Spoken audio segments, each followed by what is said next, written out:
nama saya Windy Andika dari ruang 553, kelompok 4. Saya Animat Puro dari kelas A553. Saya dari A553.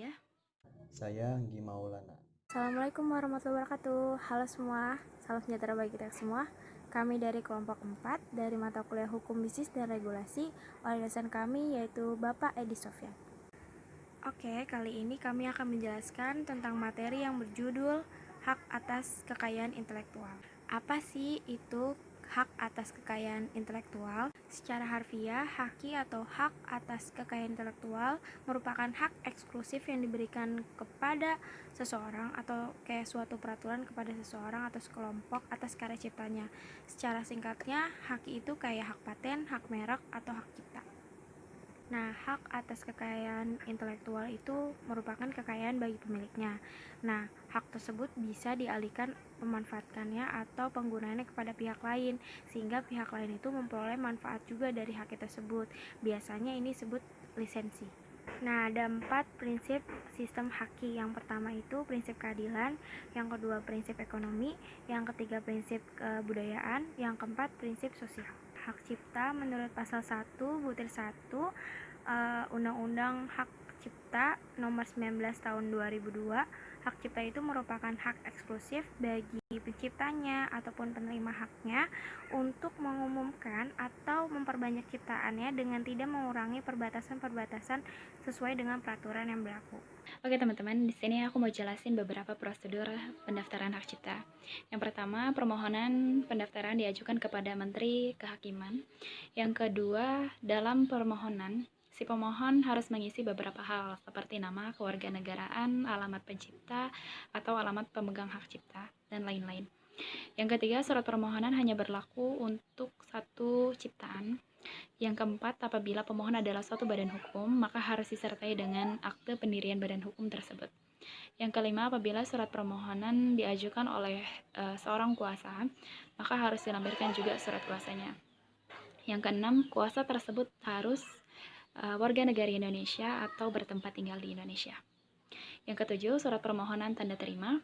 Yang kedelapan, apabila surat permohonan pendaftaran hak cipta tersebut ditolak, maka atau kurang lengkap persyaratannya, maka diberikan waktu selama 3 bulan untuk memenuhi atau melengkapi persyaratan yang kurang sebelumnya.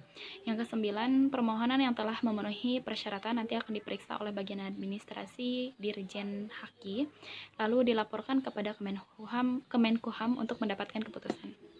Yang ke-10, keputusan Kemenkumham nanti akan diberikan atau diberitahukan kepada pemohon melalui Dirjen Haki. Nah, selanjutnya kita akan bahas mengenai permohonan paten. Permohonan paten itu diajukan dengan membayar biaya diberikan kepada Direktorat Jenderal dan diajukan secara tertulis. Jangka waktu berlakunya hak paten, untuk hak paten biasa berlaku sampai 20 tahun, dan untuk hak paten biasa itu sederhana, maksudnya itu berlaku sampai 10 tahun saja. Akan menjelaskan sedikit tentang pengalihan hak paten. Nah, pengalihan hak paten ini dapat dilakukan kepada perorangan maupun kepada badan hukum dengan cara pertama, pengalihan hak paten melalui perjanjian dapat berbentuk perjanjian lisensi. Perjanjian ini berisi bahwa pemegang hak paten memberi izin kepada pihak lain berdasarkan surat perjanjian untuk melaksanakan perbuatan hak eksklusif bagi si pemilik hak paten berupa hak untuk pembuatan, menggunakan, menjual, mengimpor, menyewakan, menyerahkan, menyediakan untuk dijual atau disewakan. Nah, sekarang aku mau ngejelasin merek. Merek adalah tanda berupa gambar, nama, kata, huruf-huruf, angka-angka, susunan-susunan, atau kombinasi dan sebagainya.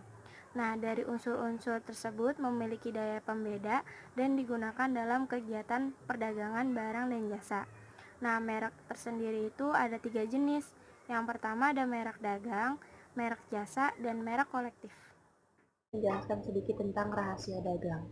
Rahasia dagang sendiri adalah informasi yang tidak dapat diketahui oleh umum di bidang teknologi atau bisnis, mempunyai nilai ekonomi yang berguna dalam kegiatan usaha dan dijaga kerahasiaannya oleh pemilik rahasia dagang. Undang-undang yang mengatur rahasia dagang sendiri yaitu Undang-Undang Nomor 30 Tahun 2000. Rahasia dagang berkembang selaras dengan perkembangan budaya dan industrialisasi pada hampir semua bidang yang bersifat kompetitif dan individualis. Rahasia dagang sebagai bagian dari sistem hak kekayaan intelektual patut diberi perlindungan sebagaimana objek hak lainnya.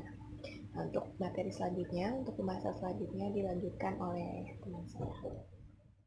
Jika dicermati, unsur yang termaktub dalam rahasia dagang yakni yang pertama, merupakan informasi yang tidak diketahui umum.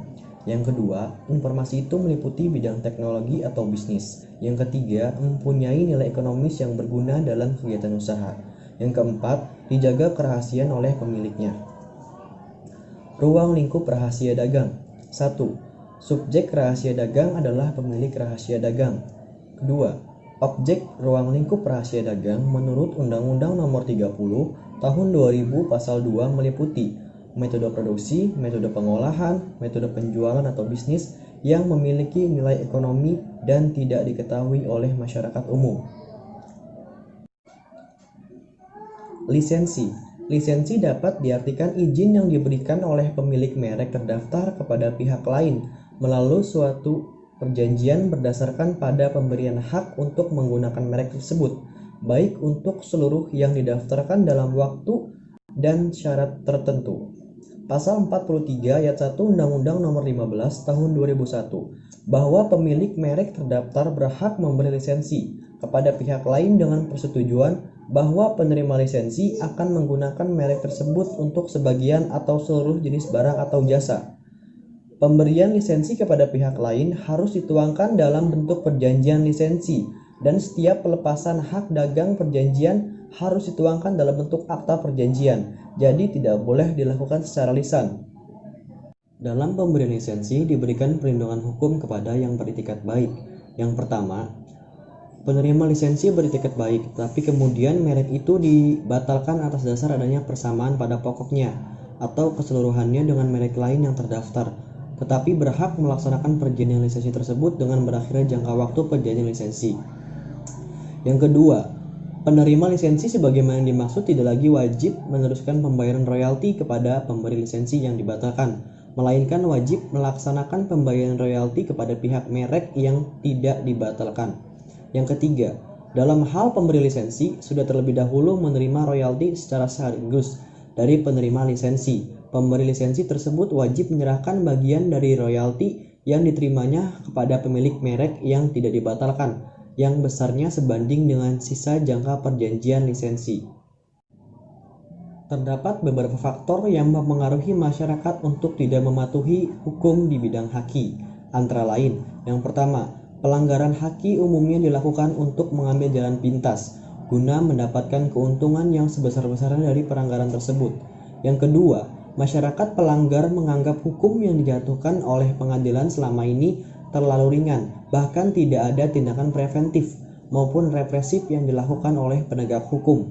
Yang ketiga, ada sebagian masyarakat yang bangga apabila hasil karya ditiru oleh orang lain, namun kebiasaan tersebut sudah mulai hilang berkat adanya peningkatan kesadaran hukum masyarakat. Yang keempat, dengan melakukan pelanggaran, pajak atas produk hasil pelanggaran tersebut tidak perlu dibayar kepada pemerintah. Yang kelima, masyarakat tidak memperhatikan apakah barang yang dibeli tersebut asli atau palsu. Yang penting bagi mereka harganya murah dan terjangkau. Peraturan perundang-undangan haki. Yang pertama, Undang-Undang Nomor 19 Tahun 2002 tentang Hak Cipta. Yang kedua, Undang-Undang Nomor 14 Tahun 2001 tentang Paten. Yang ketiga, Undang-Undang Nomor 15 Tahun 2001 tentang Merek. Yang keempat, Undang-Undang Nomor 30 Tahun 2002 tentang Rahasia Dagang.